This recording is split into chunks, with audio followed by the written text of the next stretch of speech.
Madam दिख रहा open है just you check on YouTube it's showing और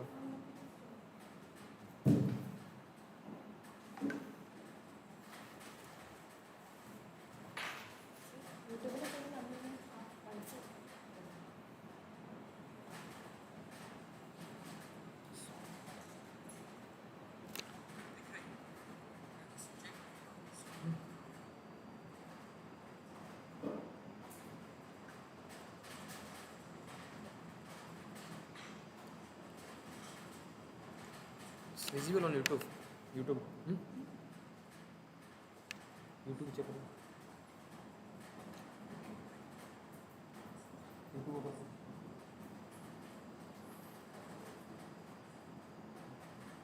बोलिए. हाँ. ऑडियो ऑफ कीजिए किसी का ऑडियो ऑन है ऑडियो ऑफ कीजिए. Audio. No, yours audio. Someone audio is on now. किसका आप ऑडियो ऑन है? Audio on off. Kishan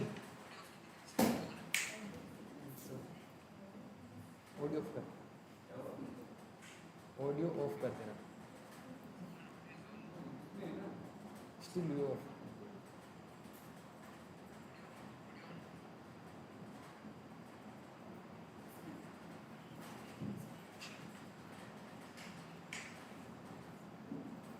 sir आ गए.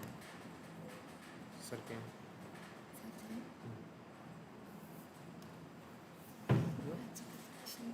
आई handling from here you go there.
Good evening, sir. Let's wait for 5 minutes for that other participants can join.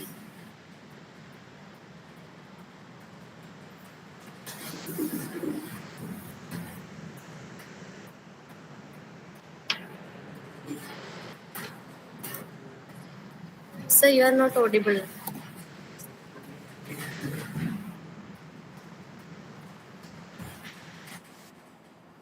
Now? Yes, sir, now it's audible. Cool. Sir, can we wait for another 5 minutes for other? Yeah, sure. Okay, sir, thank you.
Start करो, break ना करो.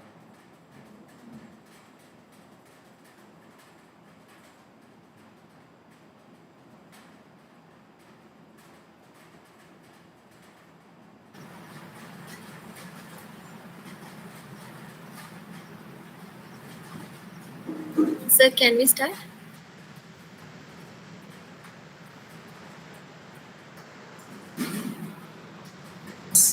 Yes, please. Good evening, everyone. Hope you all are doing good. Myself, Swati KM, PG Scholar, Division of Dairy Extension, National Dairy Research Institute. Before beginning with the session, kindly mute your audio and off your video. And you can put your queries in the chat box. So, this is the first session of our webinar, Global Opportunities for Agriculture Graduates, and I wholeheartedly welcome the faculty, organizing committee, and participants to this session. Even though we, the students of National Dairy Research Institute, is a meritorious and promising academic group, our representation at the global level is not prominent. It's not because we are ineligible, but we have always let ourselves constrained and contented to the educational and career opportunities available to us, our state and national level. But this scenario should change. We need to realize that we can dream globally. Realization of our dream is never again a Herculean task, as all our mentors demand is our active participation, an inquisitive mind, and a will to dream big. For the new participants, let me give you a brief idea regarding the content of the seminar and how it works. This program aims to create an awareness and knowledge on higher education opportunities in abroad among the students. In this, admission procedures for PhD and postdoctoral scholarships that are available for the students with good academic records, namely Fulbright Scholar Program, German Academic Exchange Service or DAD Scholarship, Erasmus Mundus, Commonwealth Scholarships, to name a few. At least some of you must be familiar with these scholarships. We might have come across it somewhere or other. And this webinar will help you to connect and network with the scientists and academicians from the various countries. In addition to this, the employment opportunities available for the agriculture graduates will also be dealt and discussed in detail. So make sure that you all stay with us. So, today's session will be on the PhD and postdoctoral opportunities in Germany. I feel this is a moment of pride and joy as our Society of Extension Scholars are really fortunate as they have selflessly arranged a platform where we'll have access to every information we always wanted to know. And I strongly believe that this is going to be a one stop solution for our careers regarding higher educational opportunities in Germany and prospects in career.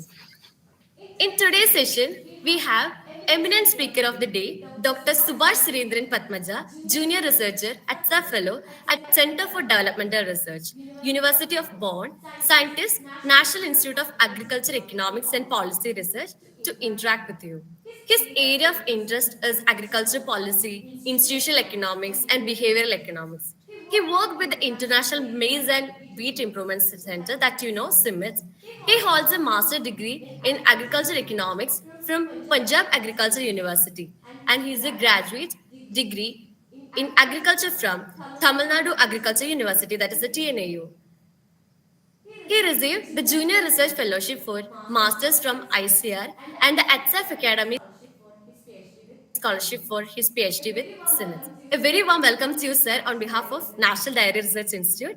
As always, it will be a 40-minute session followed by another 40 minutes for discussion and questions. Now, I invite Dr. Subhash to take over the session. Over to you, sir. Thank you, Swati. And thank you for inviting me for the session. And I see this is a wonderful initiative by the group of students and the faculty of NDRI. And I hope I will live up to the expectations you have. I've made a presentation which I would like to share.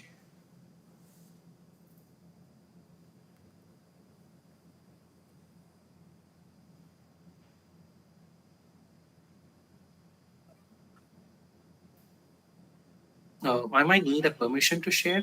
Is Swati, No, sir. can you give me the permission to share the screen? Okay, sir. Okay.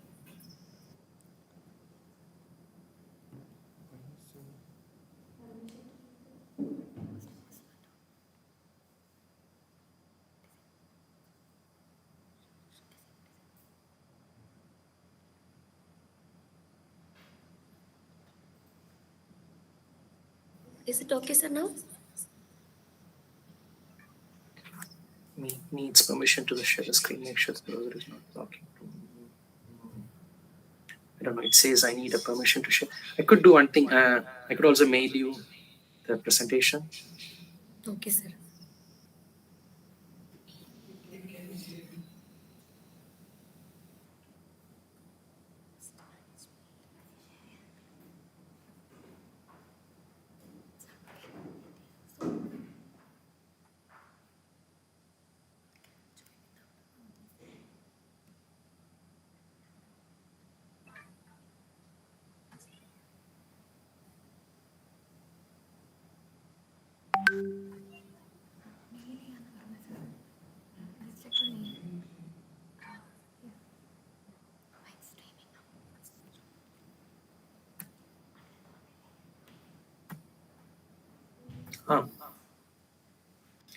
Is it visible now?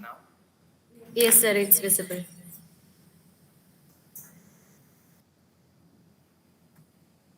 Sorry, there was some technical issues. So I don't need an introduction because Swati has given a pretty brief introduction about me as well as my career track as well as my academic track. So what I thought of presenting is not just about Germany, but in general, PhD and postdoc opportunities abroad. So I've outlined it as why doing higher studies abroad, how to plan about it, where to go, what to do, and how to do it. So this is the broader outline of this today's presentation. To start with, I would like to just briefly share how my academic journey, my whole journey so far has been. So I started my BS Agriculture from Tamil Nadu Agriculture University, then did my master's from Punjab. Then I joined as an economist with CEMET South Asia. So I was working for almost 2 years with CEMET in Delhi office, working across South Asia. Then I joined as a scientist with ICR. My initial posting was in Hyderabad at NAM, followed by my transfer to Delhi. Now I'm based in National Institute of Agricultural Economics and Policy Research. Kindly mute your audio. Last 3.5 years, I pursued my PhD at Center for Developmental Research. It's an institute under University of Bonn, Germany. I just defended my PhD last week, so I'm just fresh out of PhD. Before getting into this presentation, I hope you guys are used to using Menti by now. I would like to ask this question and get an insight of what you think about why do you want to do a higher studies abroad? Your thoughts on why you think, or what have you thought about it, or like why you think it's important to do higher studies abroad. What you could do is go to www.menti.com and type the code 5125782. If you go into this website menti.com, you would reach the space and you could enter the code. Once you entered the code, a page will open up asking the same question: where do you want to do higher studies abroad? Just respond to that question and minimize the screen, then we can continue the discussion. I'll give you a couple of minutes to go with it. I could also text you the not CC, it's the text.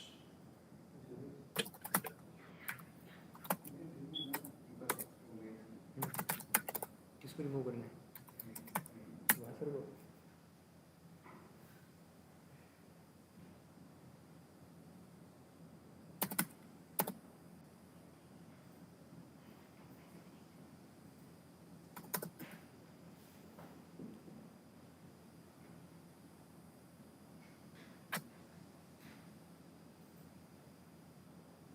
I hope at least few of you guys will be able to do this.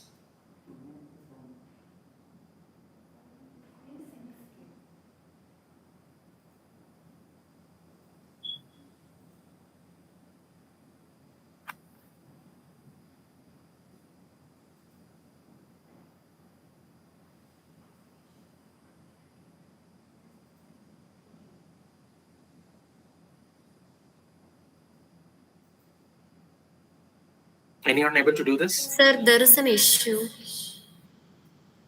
With the with the. okay, fine. Then leave it. Let's discuss why do you want to do PhD abroad.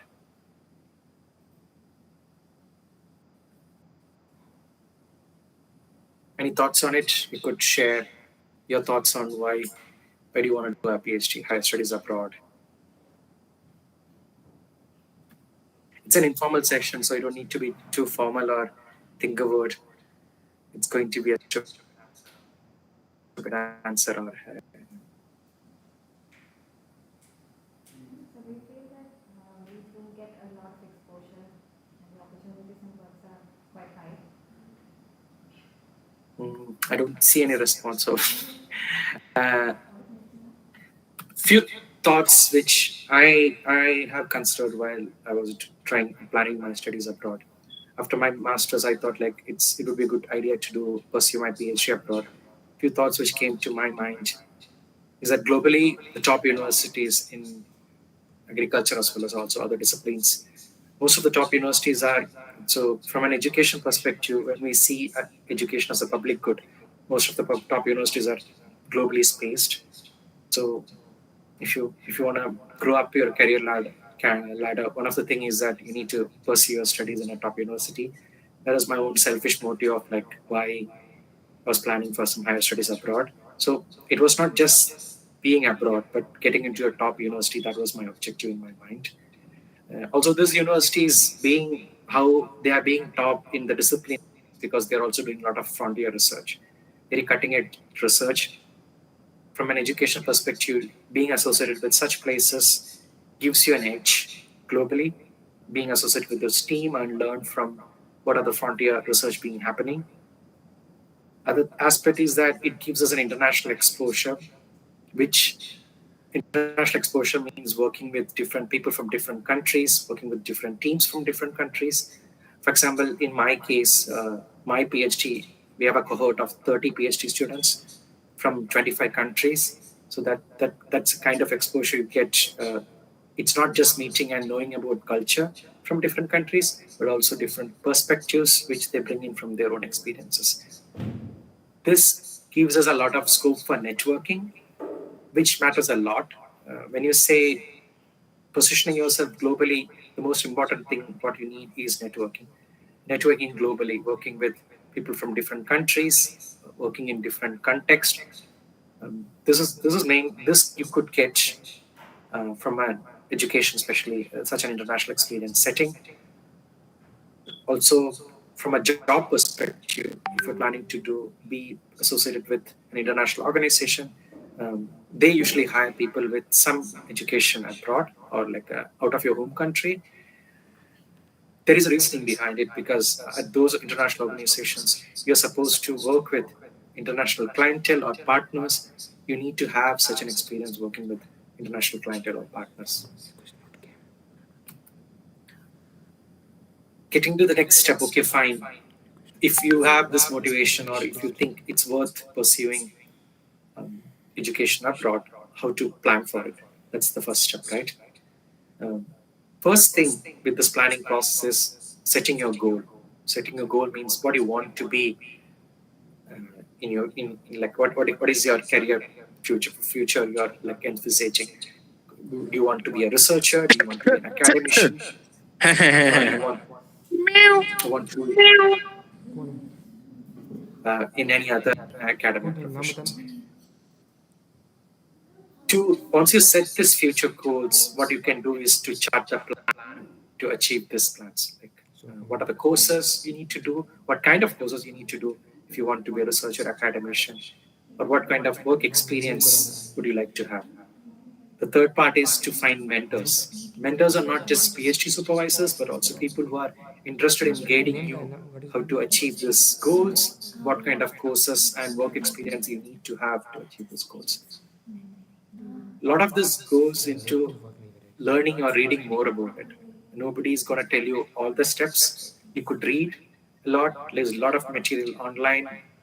People sharing their experiences, telling about it.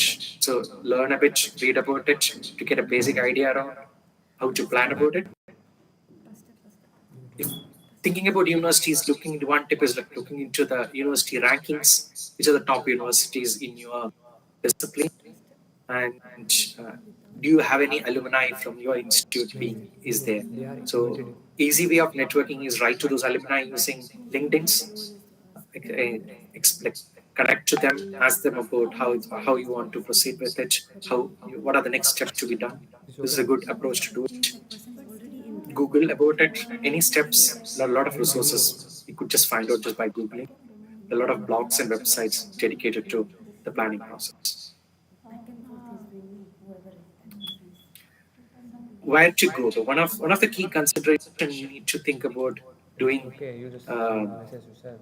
studies abroad is like where to go and why it matters.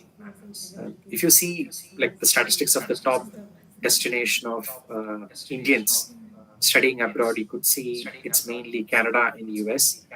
This is an old statistics. Things have changed now, followed by Australia and Middle East and Europe. Not in Russia, but not in agriculture. But a lot of other countries exist. So you could see where usually people go. This gives you an indication on like there is a reasoning why they go to those countries. One of the reasoning behind not just an aspiration of getting a good job there. You could see also there's a preference towards English-speaking countries because it makes your life easier to transition into the society and your education. Also, these are countries which have good ranking universities. That's why those countries attract a lot of students. Now, at the current environment, it's becoming a bit challenging to get into Canada and US. So you could explore other options. We'll discuss about it if you have any specific questions around that. But there are plenty of countries where already Indian diaspora exists, especially Indian student diaspora exists, and somebody is doing those courses there. Why those countries matter is that the requirement changes depending on the continent or the country you're targeting. For example, this is just I'm just quoting some examples or structure of what I mean by requirement. In US, English qualification, you could use TOEFL IELTS. Europe also accepts TOEFL IELTS. Australia, most of the universities accepts IELTS. They're like, for example, disciplines like economics, GRE is a requirement in the US. Compared to Europe, GRE is required in top universities, in same in Australia, but not in all universities. Other disciplines, it differs. If GRE is a compulsory thing or not, you could check on those universities and find out what are the requirements. Funding, the kind of funding usually for US is scholarships or teaching assistants and research assistants. Those are again, teaching assistants and research assistants are positions offered by the universities. So when you apply for those positions in US universities, they will usually, if there are such funding options offered, they cover your expenditure, living expenditure, as well as they pay you basically, also cover up your tuition fees. In Europe, it's again scholarships. There are funding positions which are based on projects run by the supervisors under you. You are doing your PhD. Same in Australia, there are scholarships and projects run. This is more of a template kind of requirements. Again, who finally decides your application? In US, there's a selection committee who decides it. In Europe, in most of the European universities, the decision is by a professor. It completely depend on the supervisor who you are interested to working with. If they like you, they could basically hire you. This is not true for projects, but mostly it's the same. In Europe, professor has a lot of power to hire you as a PhD student. While in US and Australia, usually it's a selection committee and professors have very little say in who to hire and who not to hire. So how to go about it? There are like some steps involved in going about it. First is find a professor.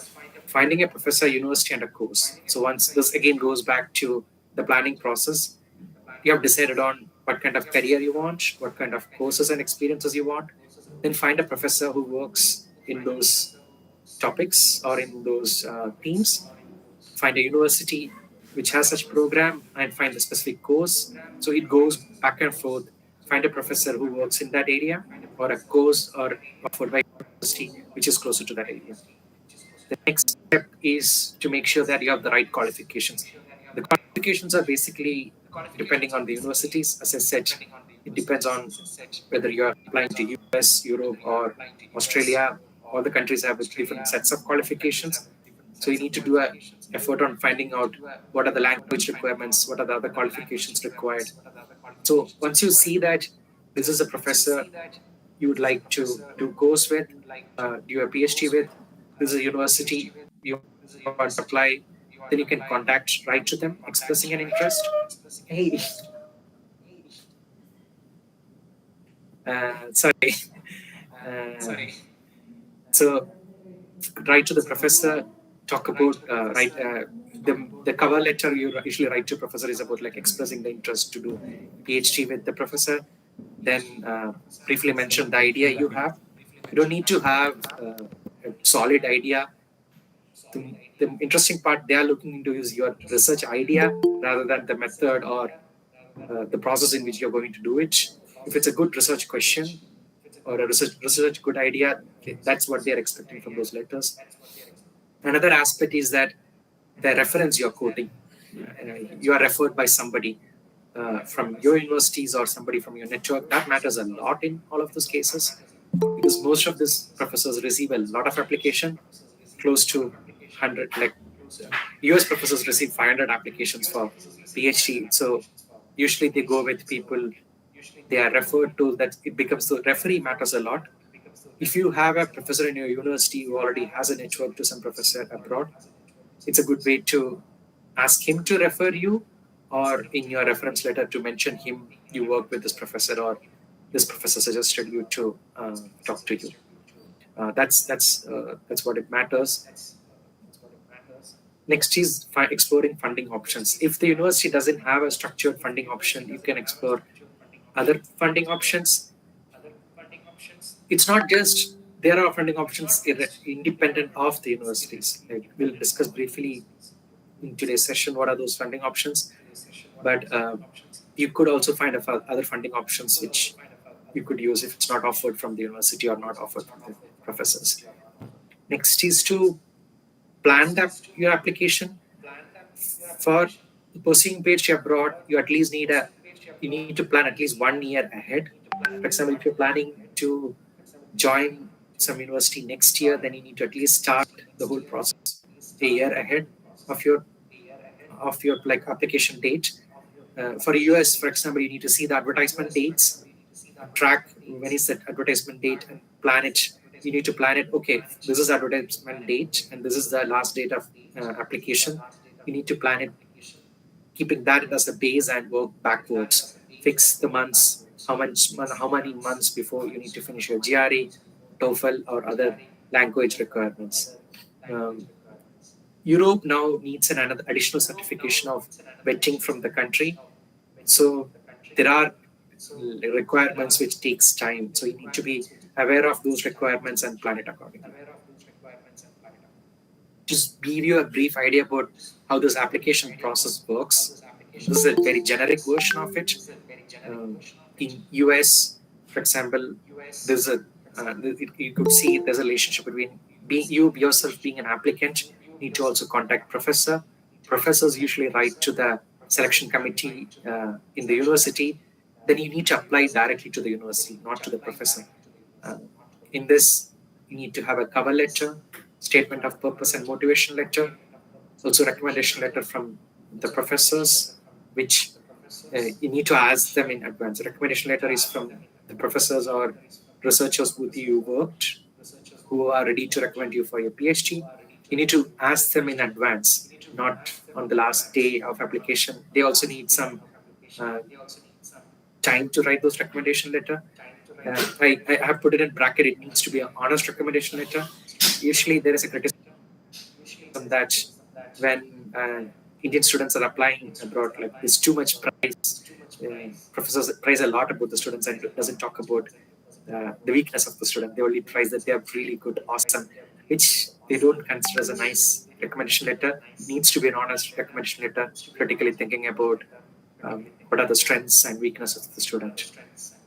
In US, you could there for US applications there is a fees which is pretty expensive, somewhere close to $100. But you can ask for application fee waiver with the when you are applying. So you could write to the selection committee and asking for application fee waiver. Usually they waive off the fee, but you need to do it in advance. That's why I said you need to plan very much in advance what are the steps to be done. Send the application well before the final deadline. Don't send it at the last moment. It's a nice indication that you were planned and well ahead of it. Also, in US, there are different times you could apply. One is in April, around April, another is in September. So usually the September has a better, let's say, scope or like better chance of you getting acceptance because there are more funding options opening during that time. And the US application structure is more or less same as in Canada. Another contrast is European universities, where, as I said, professor plays a major role in your selection. So what you have to do is to communicate with the professor. So write to him a mail expressing your interest, expressing the topic you're interested in PhD on. If he's interested in getting you, the professor would talk to the university and tell you what to do. This is quite different from the US application where you discuss with the professor, but you apply to the university directly. You could apply to university directly even without having a discussion with the professor. In Europe, it's mainly the main idea is to have a discussion with the professor, and he kind of brings you in. There are different scholarships to pursue PhD. As I mentioned, a couple of scholarships are mentioned here. One good fellowship scholarship which is offered from Government of India or ICR is Netaji Subhash Chandra Bose Scholarship, ICR Scholar International Fellowship. This is for PhD and master's students. You could check out the announcements. It's becoming increasingly difficult. This year they have cut down the number of applications, but this is an interesting scholarship to have or apply for. Another very famous fellowships are like the Fulbright Nehru Fellowship, again Commonwealth Fellowships. There are plenty of such scholarships offered. This is quite useful if you're applying for European or like universities. If you already have a fellowship or you are planning to apply for a fellowship, you could already talk to a professor expressing that you're planning to apply for this fellowship and ask his support for applying for this fellowship. If the professor say that he's ready to support you, you could also use that letter in the application process. There's several international scholarships available for PhD, DAD.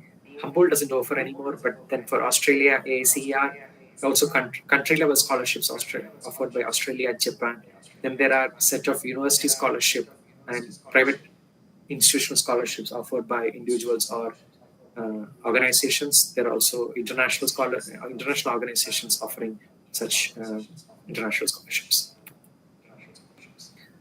This is based on my experience, kind of a tips on how to go about it. First thing which I struggle with, which I kept on emphasizing a lot, is that do not hesitate to contact. Not just the professor, also alumni and mentors. Don't hesitate to drop a mail or ask them. You're going to lose nothing. They won't think about you. That they won't judge you or they won't think about you. The biggest hurdle in most of the students not aspiring or getting a position abroad is they hesitate to contact. And don't expect them to be responding to you because you contacted.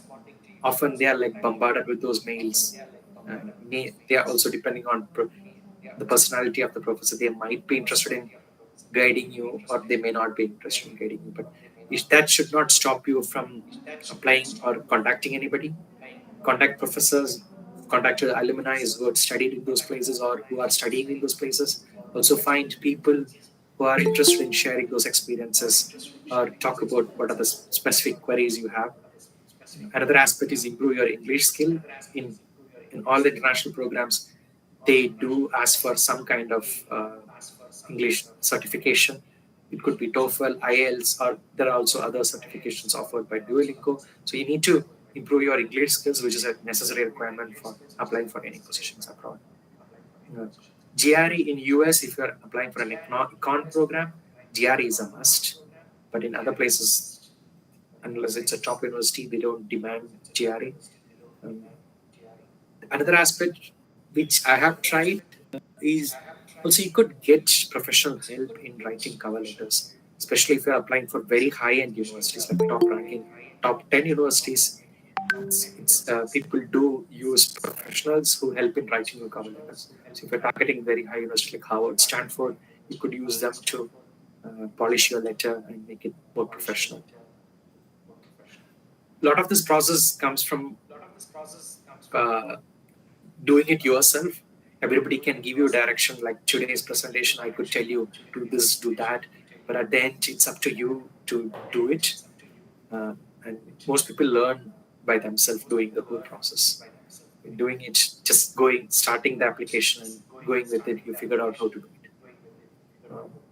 One attribute I would say is most necessary for this whole process is having a lot of patience.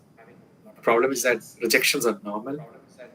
For my PhD, I applied to 30 plus universities and I got 3 acceptance at the end.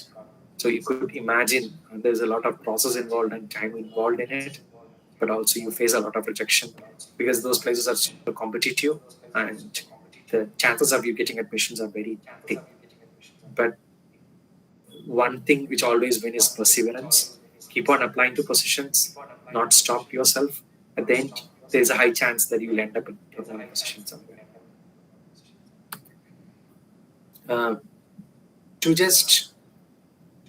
The second part of which is like, okay, fine, what to do after PhD? The most option people pursue is if you want an academic career post PhD, what people do is postdoc.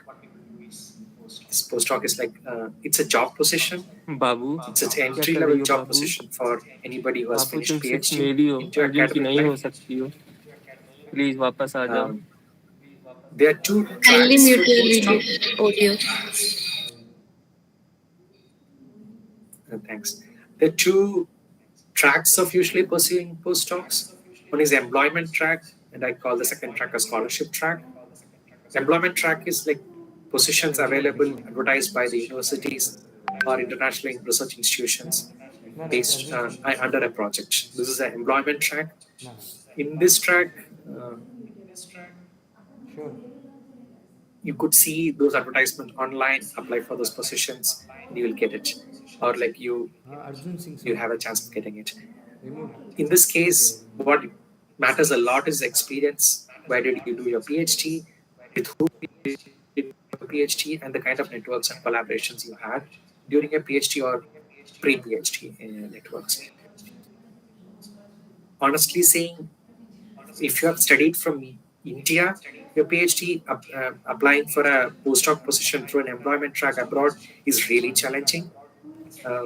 Because they already have a preference for students who already did their education abroad, or for example, Europe has a preference for students who for employment, they have a preference for students who did their PhD in Europe or US compared to somebody who did it from India.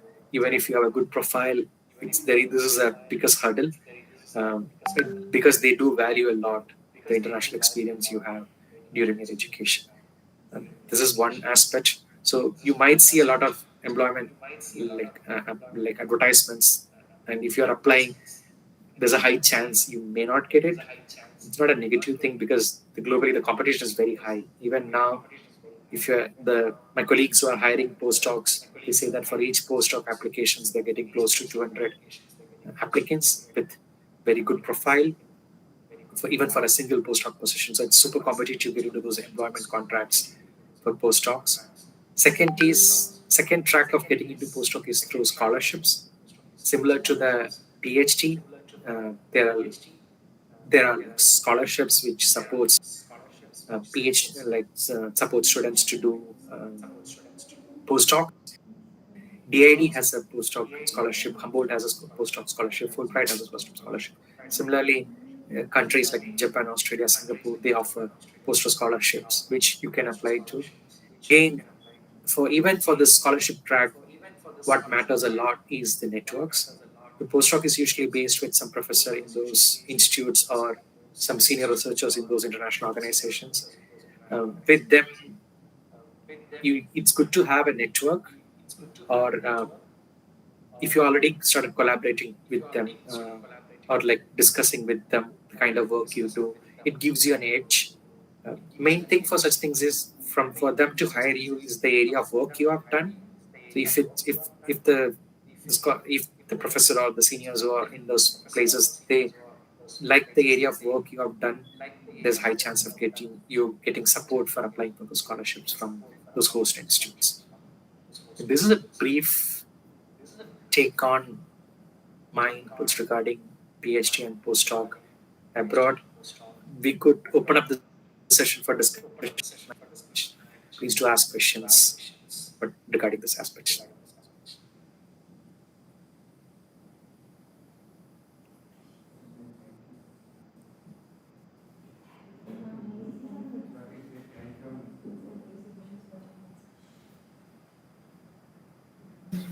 Now it's the time for question discussion. So participants can put their queries and questions in the chat box.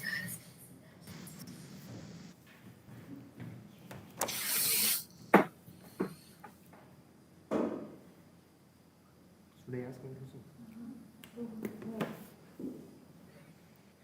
Hello, sir. Hello, sir. This is Suresh. Good evening, sir.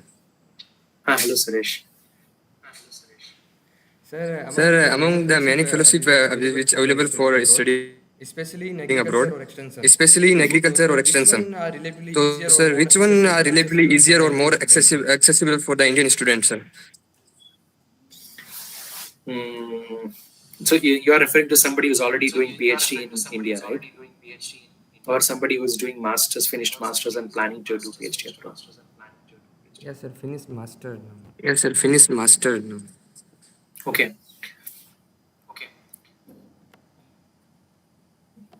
Accessible, every scholarship is accessible.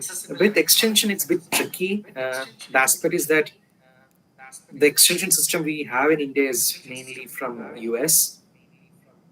And you may not find many universities offering PhD in extension.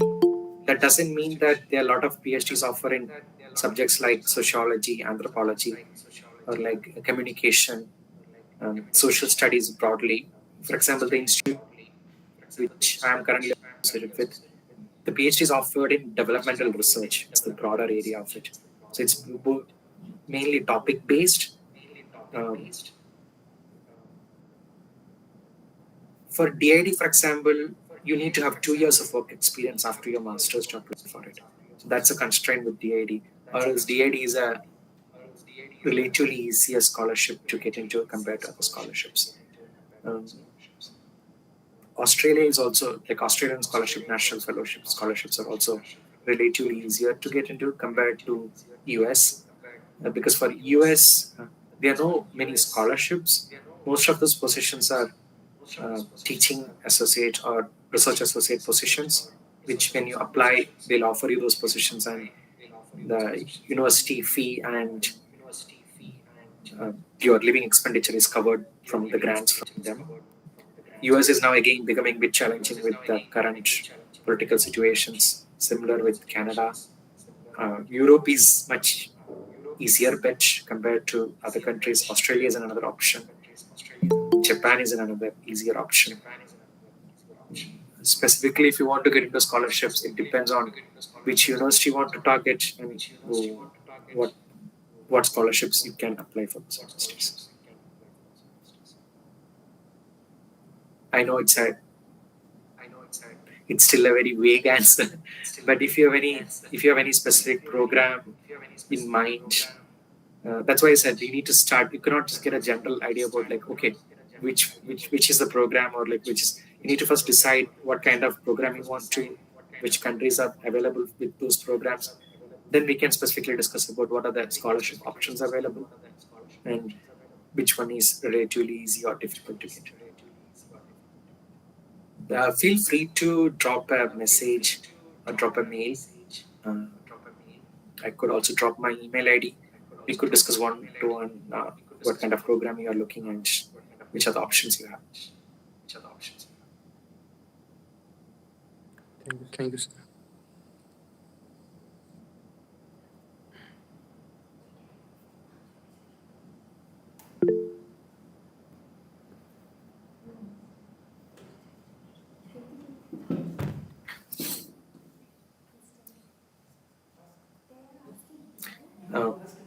Swati, should I just pick the questions in the chat? Yes, sir. Yeah. Urmila, thanks for the question. Urmila asked, what are the requirements for getting into assistant professor jobs in foreign university? How is the selection process different in other countries? Assistant professor job abroad is super competitive compared to India. India itself, there is a lot of competition, but for example, in Europe, in Germany, becoming a professor is like crazy. Like the top 1% gets into those positions, so it's very difficult. It depends on the country. For example, in Germany, nowadays they have this W1, W2, there is positions which are similar. W1 positions are called as assistant professor job positions. Usually the track is after PhD you are eligible to apply, but usually people who apply or get selected are those ones who already have 2 years or 1 year of postdoc experience. The selection processes in Germany is a bit long. There's a whole committee who does the selection. You could apply, they'll screen your applications, interview you, and it goes on with it. Academic position in Germany is very challenging, especially professor positions in universities. There are very few positions. Unlike India, there are a lot of professors. In Germany, their positions are very limited. US, there are positions which are like in university for teaching. Also for extension people, there is this position. They have this assistant professor positions which are mostly like an university extension in charge. For you guys, that's an interesting position to apply for. But still, they would like you to have some experience working in US. So one if you are doing PhD in India, one way of getting it is also going for those exchange programs to US during your PhD. For example, Fulbright has this option of going for an exchange while you are pursuing PhD in India. There's a one way if you are already pursuing PhD abroad or you have finished your PhD from other countries, then those countries have its own requirements.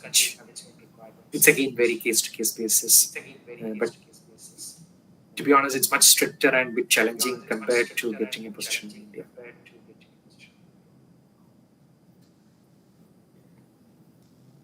Siddharth asked me the tips of making a CV stand among others. That's a long discussion. There are standard formats followed.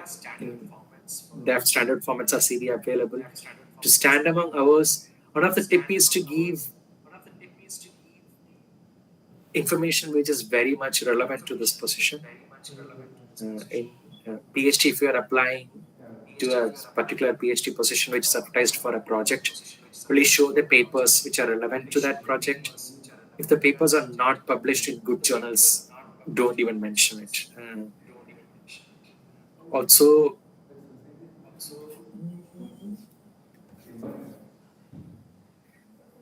having a clean CV, it's structured in a way that there is a lot of white space, not to be crowded with a lot of information, and it's easier for it to capture.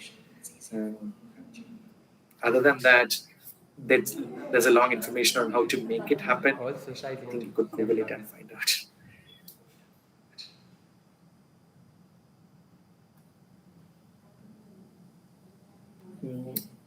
Shravani asked, like you mentioned, the disciplines and differences in foreign universities. So can you please guide about the subject related to agriculture extension and universities working well in those areas? For US, you could find universities which has agriculture extension program. For Europe, I've not come across any universities. Wageningen has a couple of degrees which are very close to agriculture extension. Like they are like international development. There are like many different names given to it. Wageningen is an option for agriculture extension. In other universities in Europe, there are a lot of courses on sociology and communications, or a lot of courses on interdisciplinary research. So for extension, very well fits into this interdisciplinary and transdisciplinary research. So if you find universities which offer such programs, please do get it. For example, in case of Germany, the final PhD is not like many universities. For example, in University of Bonn, the degree is not awarded as PhD in agriculture economics or PhD in agriculture extension, but rather than on the topic which you did PhD. So it's only the PhD degree would be just saying it's PhD. The only detailed information given is the title of the research what you did. So it has to do more with the area of interest. So agriculture extension kind of outgrows itself into social sciences in such context. So and it again depends on, professors are interested not in your disciplinary track, but more interested in the area which you want to do your PhD in.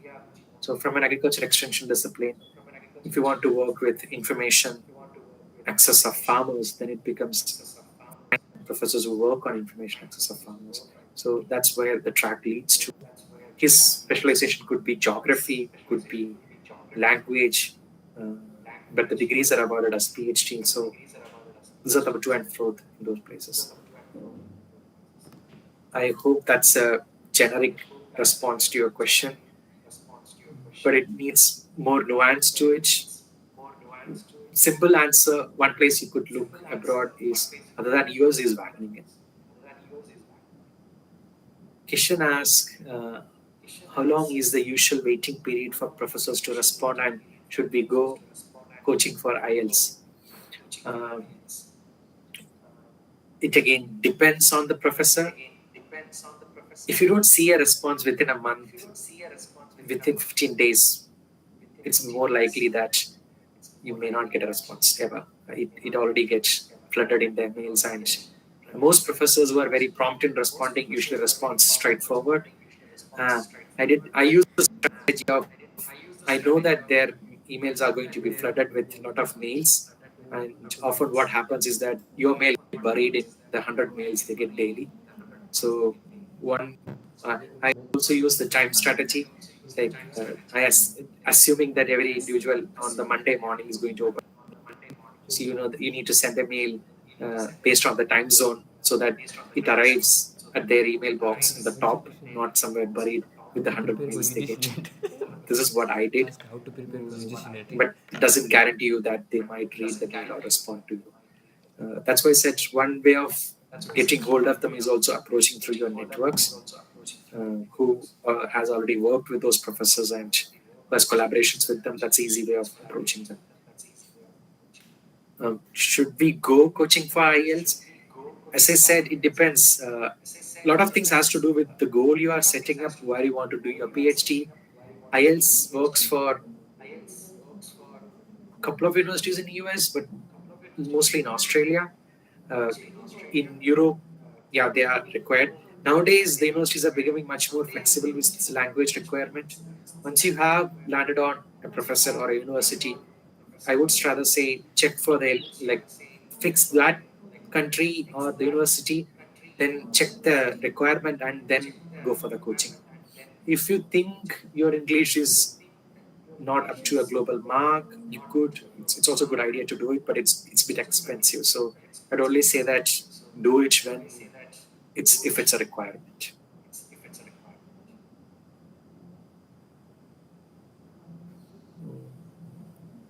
I have a question. Currently, I am in the second year of my PhD and I'm planning for PhD abroad, but I'm interested to know what kind of international collaborative opportunities, such as a short-term research stays, maybe an exchange program that's feasible during the course of doctoral program. Could you please share your ideas on how one can explore and access such opportunities? If you're already doing PhD and you want to explore those PhD options abroad, again, you could write to professors saying that I'm doing PhD in this topic and I would like to do this collaborative work. Professors, for example, professors in Europe, they could already offer you such supports. There is always this constraints for funding grants. Fulbright is one straight option which people have done this, especially for US. I'll strongly suggest you to look into Fulbright. That's a good option.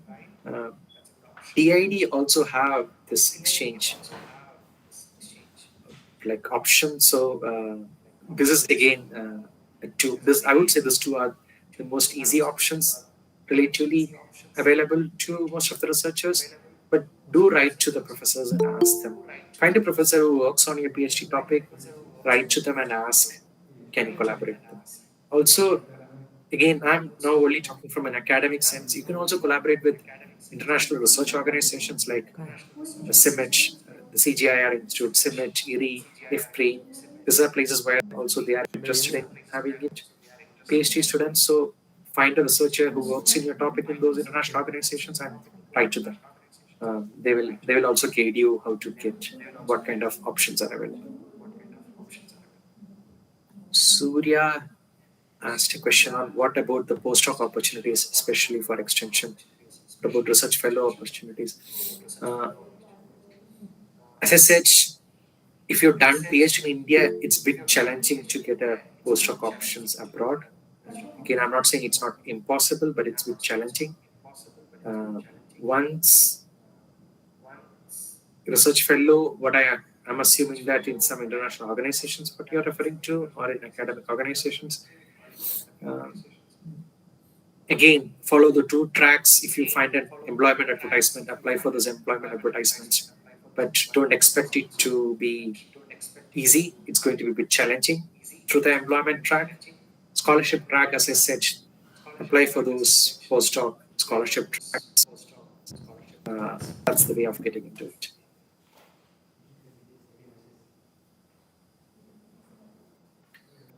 Another question on Nembong. Currently, I'm in a second year of PhD and thought, I think that's a question which is repeated.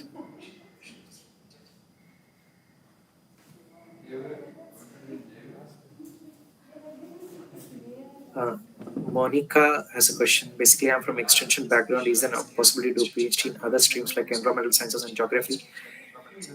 Yes, Monica. Actually, in universities abroad, they don't mind what your basic degree is in many places.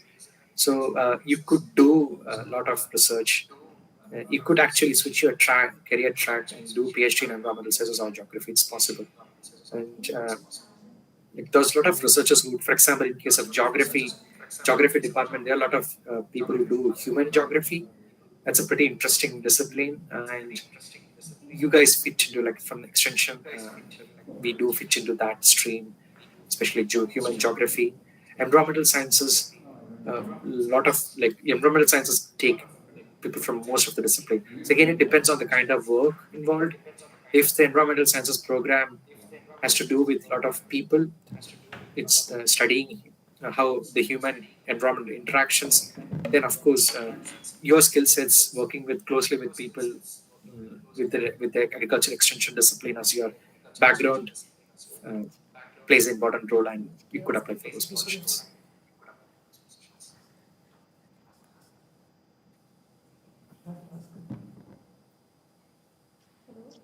Hello. Good evening, sir. Yeah. I have another question from Anirban. Do we have to undergo mandatory courses initially before diving into our research? It again depends which country. US, there's a they have you already US PhDs have a very strong coursework. Strong coursework means very heavy coursework for almost 2 years to do before getting into, and you need to clear those coursework before getting into your PhD. This is in case of US. For Europe, most universities, Wageningen has coursework, but most other universities doesn't have mandatory coursework. You could do some basic credit coursework if it's an optional thing. You could also do PhD without any coursework in Europe. Again, it depends on the university and the country which we are referring to. It's yeah, it's bit again case to case basis thing. Sorry, somebody. Hello, sir. Srinanda, right? Sir, my name is. Yes, sir. Yeah. They Tell me. usually receive a number of mails from students, and some may be marked as spam even. And how can we get this, like, their attention through the mail, whether they have gone spam or not? Come again. Can you repeat the question? Sorry. Sir, actually, they used to receive a lot of mails from several students. So some mails may even go in the spam, in their spam. So how do we know, like, it is gone in spam, and how do we get their attention through the mail? Yeah, true.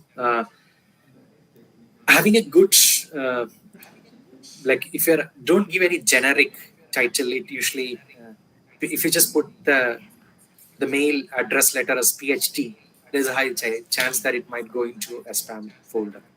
Also, if your email ID is bit funny, like 1234@gmail.com, then there's a high likelihood it goes into a spam folder.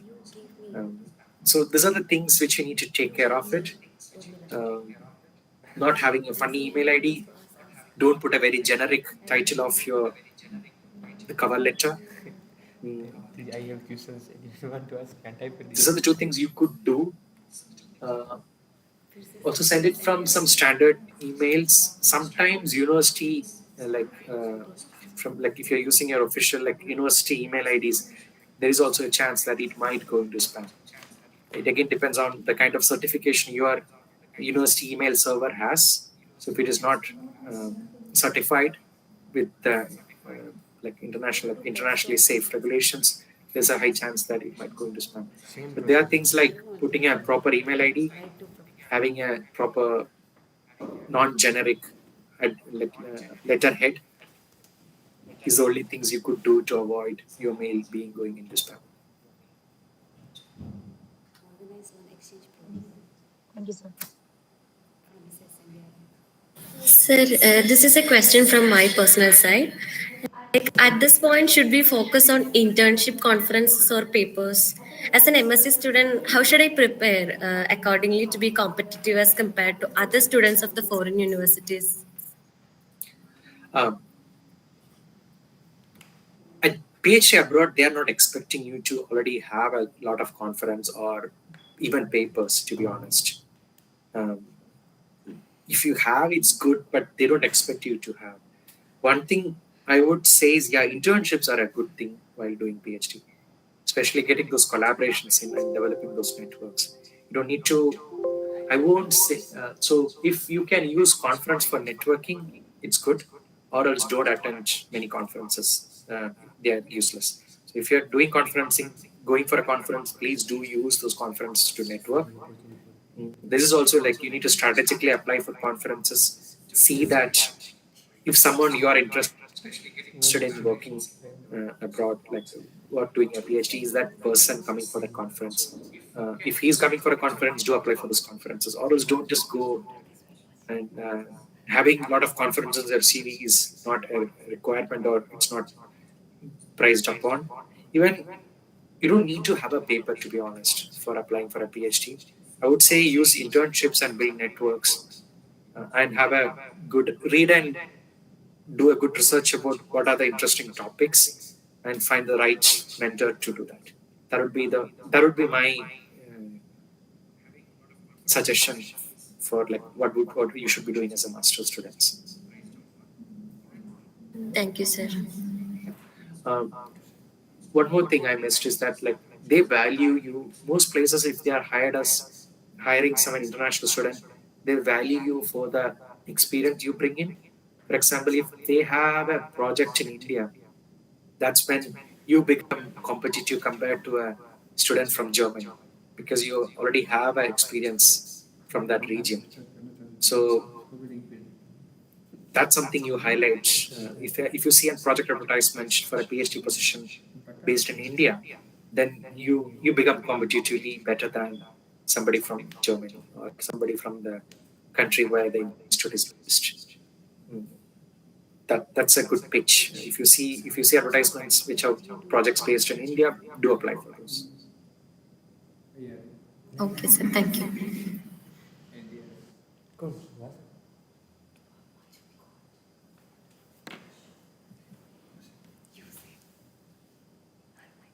Do we have more questions?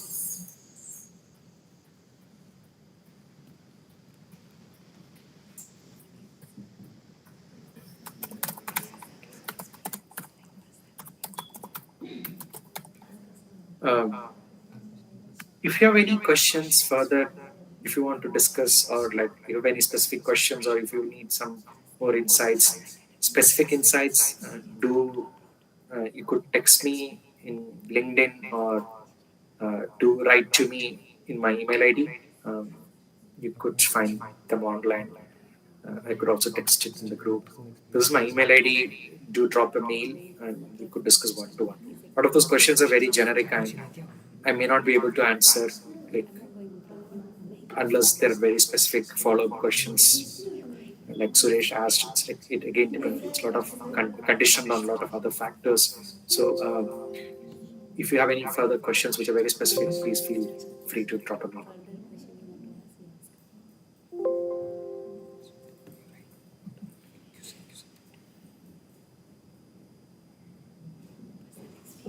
If there are no further questions, Swati, can we wrap it up then?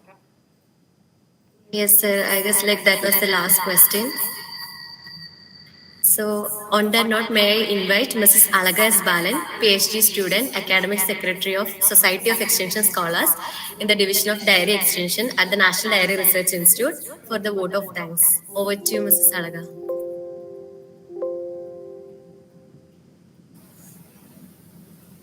Thank you, Swati. I was having a bit of technical issues in the middle. I hope I'm clear. Hi, sir. It's very good to meet you. And we are very fortunate to have you here with our NDRA team, sir. I really enjoyed your session. It was very comprehensive. We had from the scratch, from finding the universities, finding the research professors, and then from applying or making yourself or making ourselves into the kind of list and then getting admitted to every procedure was discussed in detail. It was not just Germany. I was having I was expecting it was only Germany, but you have discussed various scholarships and also the various countries. That was like a very comprehensive session, I must say. And I must feel that, I feel that our participants are also very much active and very much involved in the session. We faced a bit of technical issue in the middle. I'm really sorry for that. We made the session public. We made it open for the other kind of participants also. We had people from other universities also joining our session, and we were also live streaming on YouTube. So my apologies from our side, from the society side, for the kind of interruption that was there. Sir,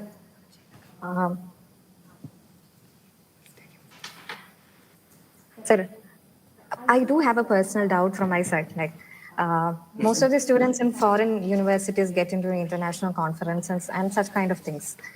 But we, the students from national institutes or be it any kind of state agriculture universities, we are not getting such kind of exposure. So like, how do we like get into such kind of opportunities? Like, do we have any opportunities that is free, that we don't have to make much payments or investments? We can also apply and we can do attend the kind of conferences. Is there any such kind of platforms or opportunities? Specifically on the top of my mind, I can't recollect any specific fundings for the scholarship for attending conferences. DST, I think, has something, but I'm not sure about it. But again, something I want to say is that I don't think conferences are not that. Conferences are a bit more like kind of, it's oversold. I don't see developing a lot of networks from conference, especially for a master's or PhD student.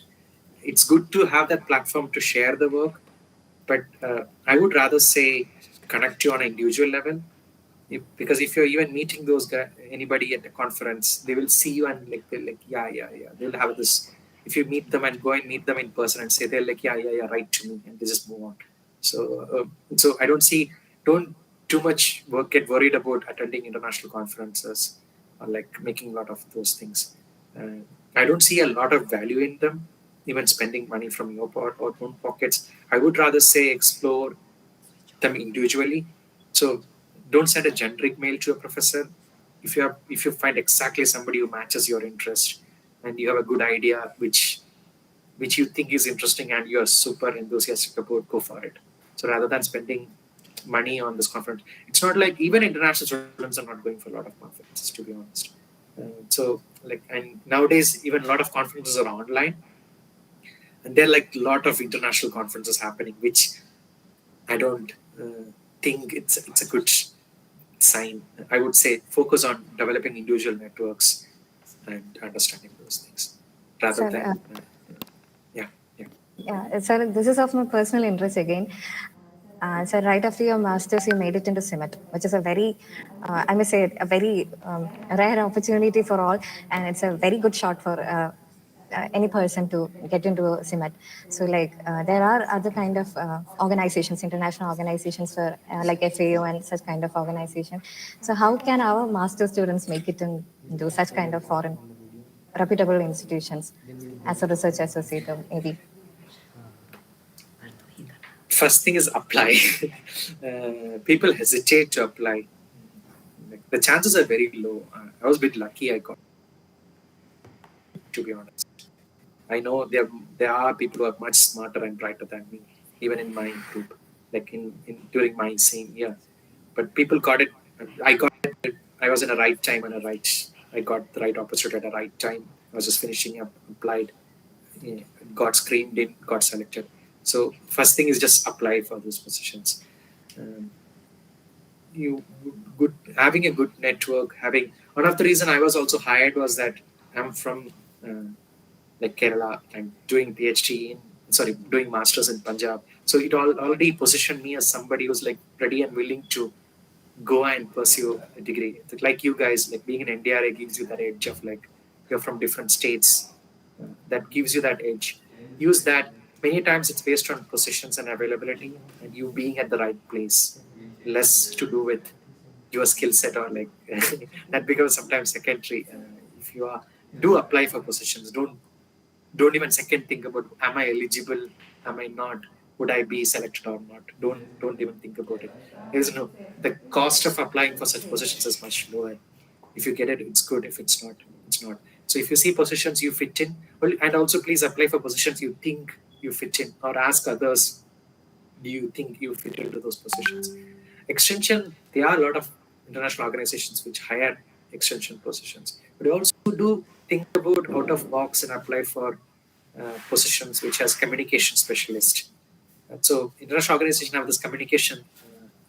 So if you are applying for a communication specialist, somebody is asking how to place yourself different. Is you already being part of even starting this group of doing such activity becomes one of the aspect of your CV, right? Well, like we came up with this group, we are associated with such group. That's a good effort to start with. Your organization capacity, your communication capacity. So see what what those organizations do as capacity, like writing blogs, doing podcasts, doing interviews. Those all gives you an edge to apply for those positions.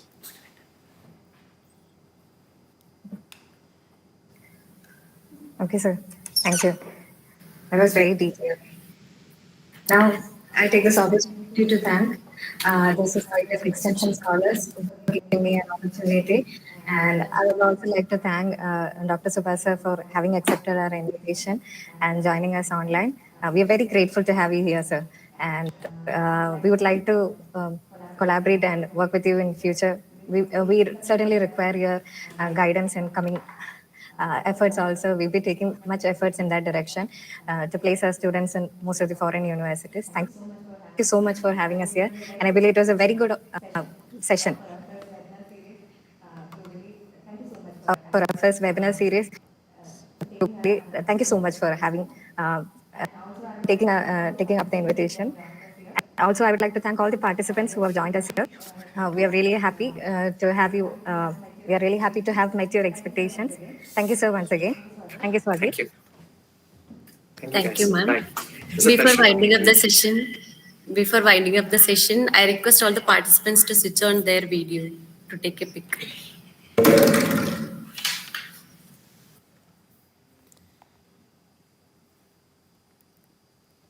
Switch on illa. Everyone switch on. Switch on, switch on, switch on. Kisan, Yeah, Rachel. People should switch on.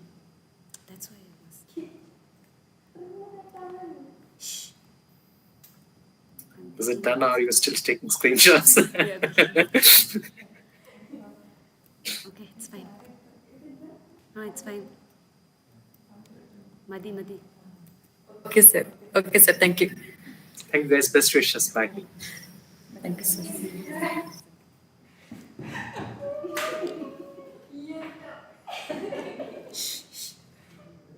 He went now.